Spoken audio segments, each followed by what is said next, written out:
Hello, viewers. I want to say Happy New Year. Thank you for allowing me into your private space at this time again. Yeah, it's the first day of the year. It's 2026.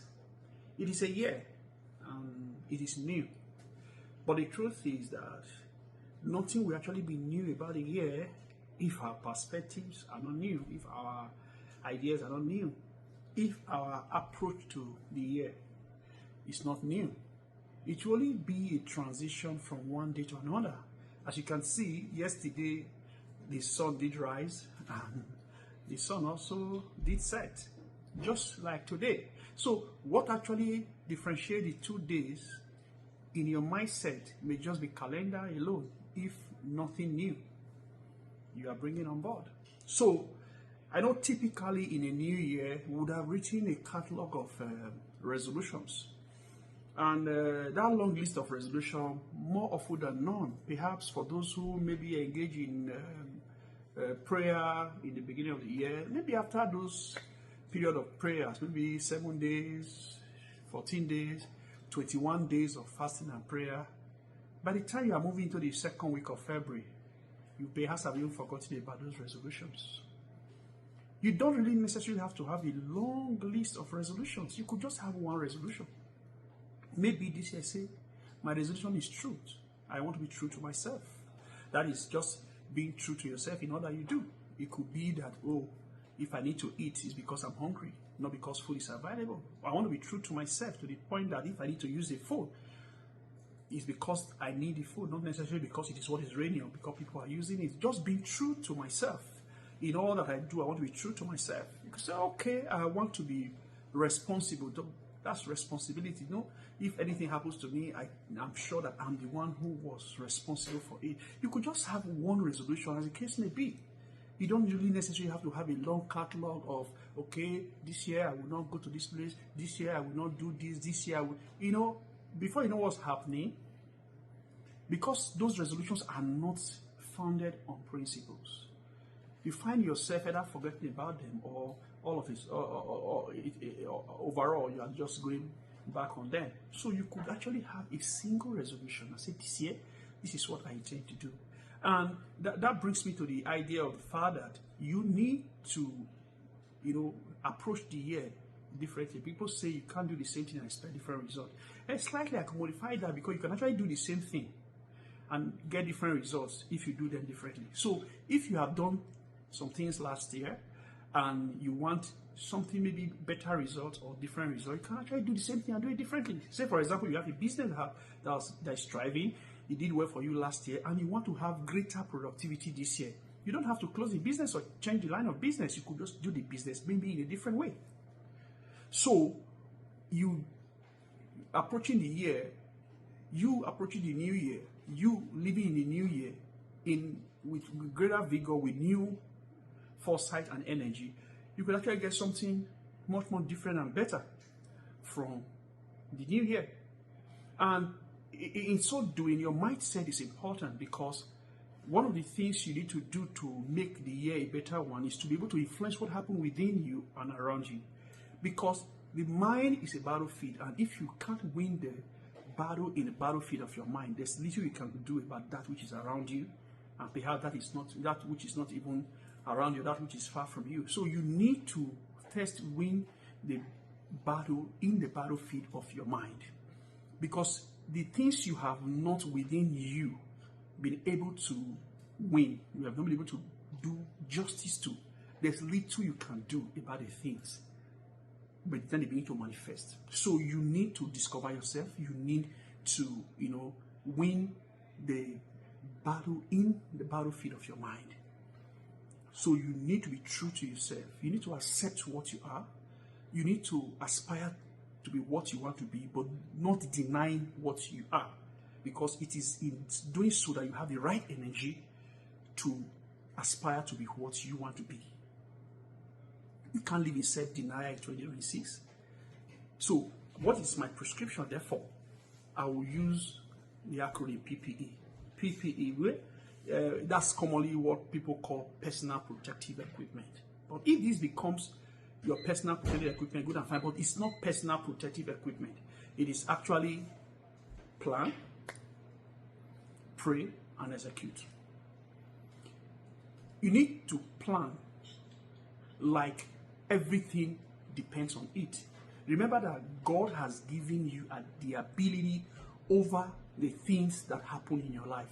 You can't now abdicate that responsibility and return to God to say, God, I pray to you to do this for me. There's that hand of God that makes things happen, but it happens within the confines of your plans. I take, for example, when Moses was commissioned to deliver the people of Israel, it was based on the capacity he had demonstrated. And by the time he was executing that which God has planned out for him, he got to a point and he had some problems. Like by the time he was by the Red Sea, he had a problem navigating the Red Sea. And when God wanted to get involved in that affair of crossing the Red Sea, it also God still needed to depend on what he had already. He said, what is it that you have in your hand? So Moses already had a rod. So you need to plan. It is on that plan that you pray to God to make perfect. So if you don't plan and just pray, you are actually indeed praying your way into failure. So plan as if your whole life depends on it, because of it. True, everything about you depends on it. Then pray and execute. Don't execute without planning. Don't also execute without praying. But don't pray without planning and without executing, because it just will not make any sense. You see, you can't lock yourself up in a room, not being productive and asking God for a miracle. You see, the miracles of God are sacrosanct. Nobody can dispute them. But I can tell you that the miracles of God are more or less the exception rather than the rule. When I mean exception, that is, it is not something that you should just do routinely over the things that He has given you ability over. For the fact that God has given you so much intelligence, so much energy, so much, intuition, He expects you to deploy them. But of course, along the line, there will be some things that you will not have control over. That is where the prayer comes in. So you can't leave everything about you to God and expect that God will move on your behalf. So in God's agenda for you, you feature providently. You are very strategic in carrying out or perfecting God's plans concerning you. So you plan, pray, and execute. And when you plan, realize that every plan, at the heart of it is your convictions. So when you are planning, ensure that you subject your plans to critical analysis. You need to find out the strength that favors that plan. You need to find out the weaknesses that could sabotage that plan or those plans. And by the time you have made up your mind that in spite of the strength and weaknesses of this, that you still have found opportunity within that plan, you want to pursue it. Realize that as you pursue it, there will be threats. Don't, because of the threats that you encounter, forgo your opportunities. So if there are opportunities within the plans you are having, and you have critically analyzed it on the basis of its strengths and weaknesses, an opportunity lie within, don't let the threat deter you, because there will virtually be nothing you want to do and be successful with, and actually you can call it success, that will not have anything threatening it. Then if there's nothing really threatening it, it's not worth pursuing. Again, as per your plans, be willing to review them at any time. Be humble enough to review your plans, and don't in any way feel it looks as if I want to change course. It is only a fool that doesn't change his mind.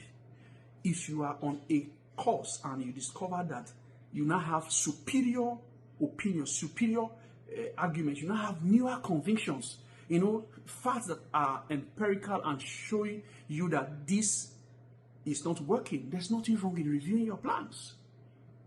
There's absolutely not. In fact, it takes humility to review your plans, re-strategize, and then change direction. Ultimately, your aim is to see that you succeed. And again, when you plan and pray, the wisdom of God comes on you to be able to look at those plans every now and then. Subject it to the test of current realities. And when that is done, you can always fall back to your quiet time and review your plans. And as you execute, you may discover that things are not turning out as you have thought they would be, because you are not omnipotent. So you can't know everything that is going to come along the way. That is where the God factor comes in, because in spite of the efforts you make, the environment that you don't control, the ecosystem that you don't have perfect control over, could actually threaten that plan at the point of execution. So be that as it may, be very ready at any point in time to review your plans if it becomes absolutely necessary. So in going into 2026, I want you to, imbibe the culture of PPE. That's plan, pray, and execute. Because by every means, ensure you are doing something, because you cannot put something we call success on top of nothing. Once you have your plan, you have your convictions about them, you see opportunity in them, in spite of the threats that are, inherent in the execution, pursue it with all convictions, and I can tell you that God will bless it and success will come from it. Lastly, this is 2026. It is a new year. Yes. Try as much as possible to spread love. Start by loving yourself and ensure you truly love yourself, because if you love yourself, there are some things you can't do to yourself, there are some things you can't do with yourself. Then, as much as possible, love the people around you, love your neighbors, perhaps as much as you love yourself, because love is all that matters. With love, we can heal the world. Love is always enough. I want to appeal to you this year. Try not to be the reason another person is in pain. More importantly, ensure you are not the reason somebody is complaining to God. Go out there and spread love. Love is always enough. Love is all that matters. And with love, we can heal the world. Happy New Year and welcome to 2026. I pray that all that you set out to do this year that is legitimate, God will bless it. In Jesus' name.